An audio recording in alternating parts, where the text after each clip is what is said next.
Alright, in this video we're going to go over the disassembly of the Sig P250 handgun. As when handling a firearm, first thing we do is check to make sure it's unloaded. Grasp the slide by the serrations at the rear, rack the weapon open, depress the magazine release here at the left side of the frame behind the trigger guard to release the magazine. You can see the magazine's empty, the weapon's unloaded, and we can begin disassembling it. Now there are no external safeties on the Sig P250, so we don't have to worry about any of that configuration. First thing we're going to do is remove the slide, barrel, and recoil spring assembly from the frame assembly. To do that, the slide needs to be locked back in this position. So to do that, go ahead and rack the weapon, push up on the slide stop, and let that catch the slide as you release it.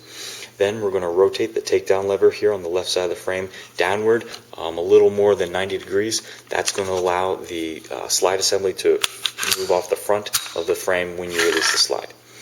Go ahead and set the slide assembly down for the moment.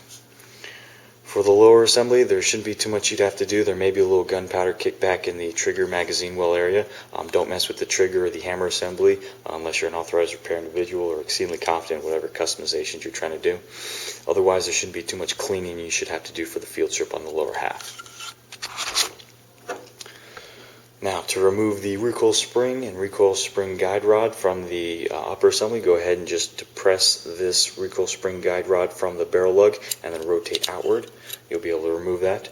This shouldn't be too dirty. You won't have to clean up if there's a little bit of gunpowder or anything. Go ahead and wipe that off. Set that aside. The barrel's typical Browning camming action, so go ahead and push the barrel up from the other side of the slide, push her forward, and then grab the barrel by the lugs, and you'll be able to pull the barrel straight out of the slide.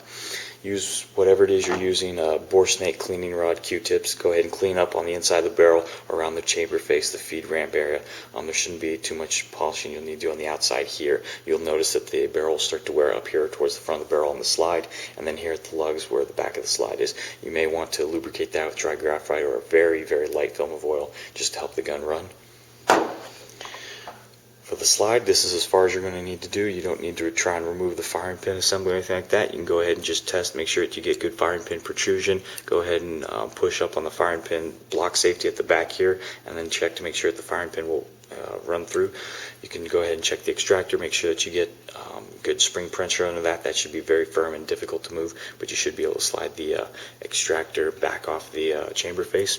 Clean up on the chamber face with a Q-tip. There should be some gunpowder kickback around there. That'll build up quickly. You don't want that to get too clogged up because that'll affect your firing pin's movement. On the inside here, there shouldn't be too much you'll need to clean on the inside slide. Just wipe her down real quick, and then on the inside, the action rails, you may want to oil it, pour light graphite, wipe down the exterior of the slide, and that'll be all you'll need to do for that. And that is the field strip and disassembly of the Sig P250 handgun.